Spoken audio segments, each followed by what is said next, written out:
La parole est à Madame Robert Dehaut pour le groupe Rassemblement national.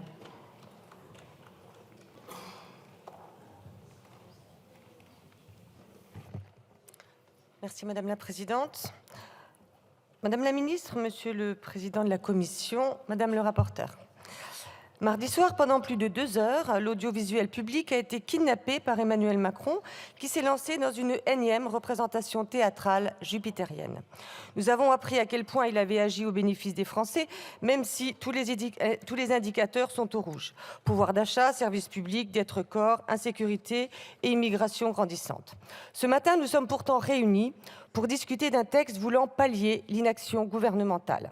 L'Assemblée nationale a adopté en 2021 une loi de programmation instituant une commission d'évaluation de notre politique d'aide au développement. 3 ans plus tard, cette commission n'a jamais été instituée.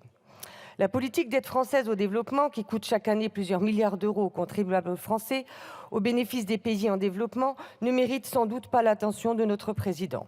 Peut-être aussi considère-t-il que le pilotage et le contrôle actuel de cette politique sont satisfaisants. Pourtant, je tiens à le rappeler, les milliards d'euros versés par la France au continent africain n'ont permis d'éviter l'apparition de mouvements haineux envers la France ni au Niger, ni au Burkina Faso, ni au Mali, ni en Centrafrique. Les causes de cette défaillance sont connues. Manque de contrôle, de pilotage politique et d'ambition stratégique au service des intérêts de la France.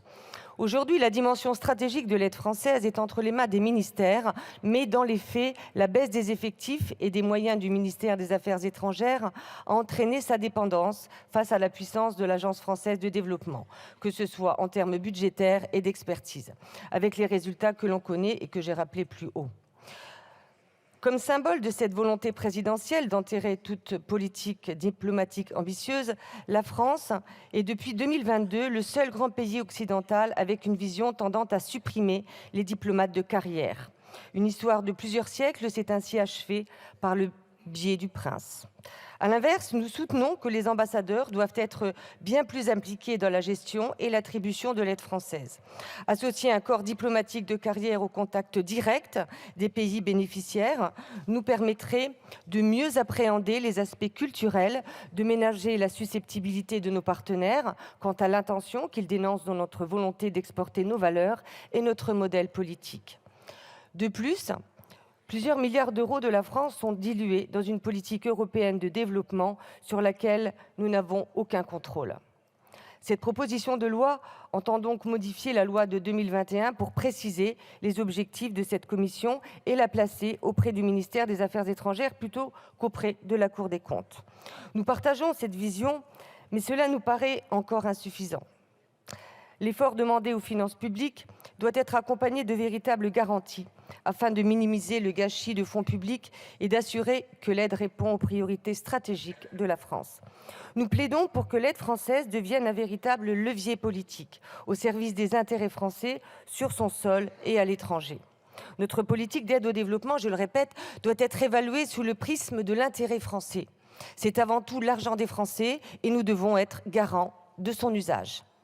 Nous pensons par exemple que l'aide française devrait être conditionnée à l'existence d'un niveau de coopération suffisant des pays bénéficiaires, notamment en matière migratoire. Il est insupportable que nous donnions des centaines de millions d'euros à des États qui refusent de nous délivrer des laissez-passer consulaires pour reprendre leurs ressortissants frappés d'une OQTF. Entre 2019 et 2021, nous avons octroyé 355 millions d'aides au bénéfice du Mali, qui délivre seulement 10% des laissez-passer consulaires demandés par la France et qui a récemment rejeté la présence française sur son sol. Nous devons repolitiser notre politique d'aide au développement et cela doit passer par sa mise sous tutelle du ministère des Affaires étrangères. Nous pensons également que l'aide française doit associer, dès que cela est possible, les entreprises françaises présentes sur le territoire du pays bénéficiaire de l'aide. Trop souvent, les fonds français alloués aux pays en développement sont à destination d'entreprises chinoises, par exemple. Même si des améliorations sont à noter, comme l'indique le rapport de notre collègue Le Fur. Le dispositif proposé, plutôt que d'induire un réel changement de notre politique d'aide au bénéfice de nos intérêts, risque plutôt de conférer une légitimité à cette politique défaillante. Pour toutes ces raisons, le Rassemblement national s'abstiendra. Je vous remercie. Je vous remercie. Pour le groupe La France Insoumise,